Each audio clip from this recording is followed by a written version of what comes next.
Kadang-kadang di sana beliau tuh bisa duduk di atas air, bisa bikin makam di atas air, bisa bikin pura di atas air, bisa bikin istana di atas air. Karena pada waktu itu kerajaan itu kaget, kenapa orang kecil bisa duduk di atas air? Siapa yang sebenarnya anak kecil itu?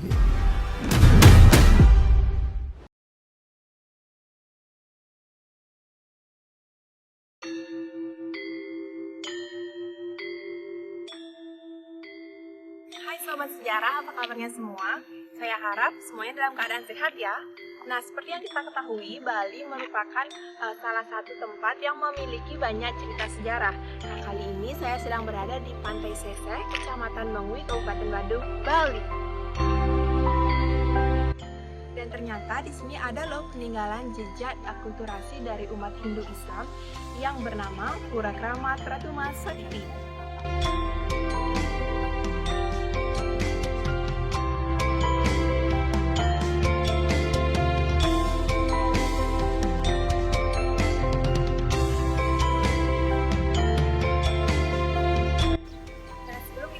Lebih lanjut, perkenalkan saya Rahayu Mahadewi dan juga rekan saya. Halo sahabat semua, perkenalkan saya Adi Trisna. Setelah ini kita akan menggali lebih dalam tentang sejarah tempat ini, serta fakta-fakta unik, keberadaan sejarah tempat ini, serta terdapat adanya sebuah makam dari Pangeran Blambangan, Jawa Timur. Seperti apa ya? Yuk sama-sama cari tahu. Berdasarkan beberapa sumber, Pura Kramat Ratu Sakti terdapat sebuah makam dari Raden Amangkuningat atau Pangeran Masepu. Lalu bagaimana sih asal-usulnya? Secara keseluruhan, Pura Kramat Ratu Sakti terdiri dari sejumlah bangunan berupa pura, serta terdapat makam milik Pangeran Masepu dan pengiringnya. Di sini khususnya di Keramat Pantai Seseh, beliau yang bernama Ratu Sakti, Raden Amangkuningat, Syekh Ahmad Abdun Harusaleh atau Pangeran Masepuh. Asal usul beliau adalah tidak lain adalah yang laki adalah saking Raja Mengwi, tapi ibunya saking Puri Agung Blambangan Muncar Banyuwangi. Mungkin pada waktu dulu kurang lebih 400 tahun yang lalu Raja Bali itu lancong ke Blambangan.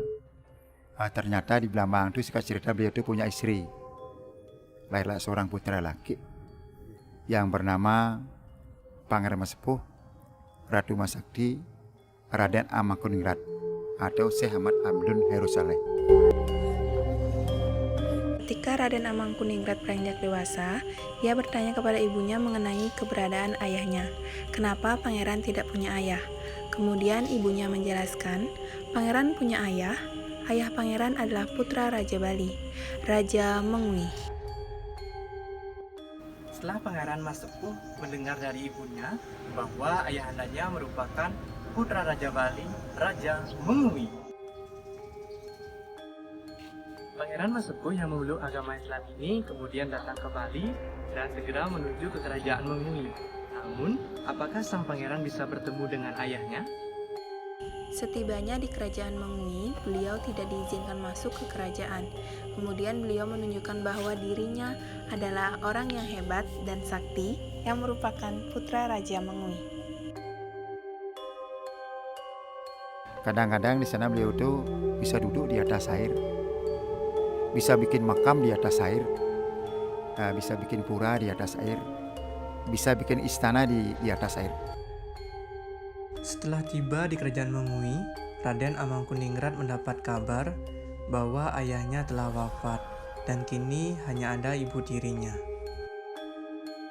Karena Raden Amangkuningat merupakan orang yang hebat, bijaksana, sakti dan disenangi oleh masyarakat, kemudian ibu tirinya merasa tersisihkan, lalu beliau diutus dari kerajaan. Terus pada waktu itu darilah pertempur di Seseh. Pada waktu itu beliau itu meninggal di sini.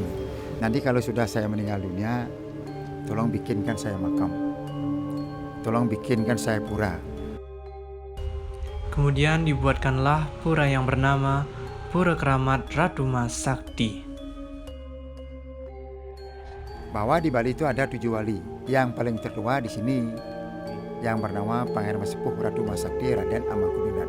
Sebenarnya beliau di makam di sini banyak yang ziarah. Ada yang dari Jawa, ada yang dari Banjarmasin. Apapun niat umat itu, ada yang berhasil, semua berhasil. Ada yang tidak punya keturunan, ada yang sakit, ada yang bisnis. Alhamdulillah banyak yang berhasil. Om Swastiastu, perkenalkan nama saya Ati. Saya berasal dari Jawa, tapi saya sering ngayah di sini karena menurut kepercayaan kami dari Muslim, beliau wali, orang yang suci dan orang yang dekat dengan Tuhan. Demikian pula umat Hindu biasanya melaksanakan puja wali yang dilaksanakan pada Budo Kliwon Sinto Pagar Besi. Perkenalkan, nama saya Nafis, saya dari Surabaya. Ini tujuan lagi wisata, nganterin rombongan juga, sekalian ziarah. Selamat ziarah. Nah, berdasarkan penjelasan tadi, kita baru tahu kan bahwa tempat ini merupakan salah satu tempat yang disakralkan dan memiliki histori yang sangat menarik untuk kita bahas. Dan juga tidak hanya itu, adanya juga toleransi atau akulturasi dari umat yang beragama di sini, tidak hanya satu umat, melainkan juga secara universal. Dan jika diamati dari histori sejarahnya, terdapat beberapa nilai pendidikan karakter yang termuat diantaranya nilai religius dan nilai toleransi, yang dimana dalam tayangan tadi tergambar bagaimana keharmonisan serta toleransi yang terjalin antar umat beragama yang menjalankan kegiatan religi.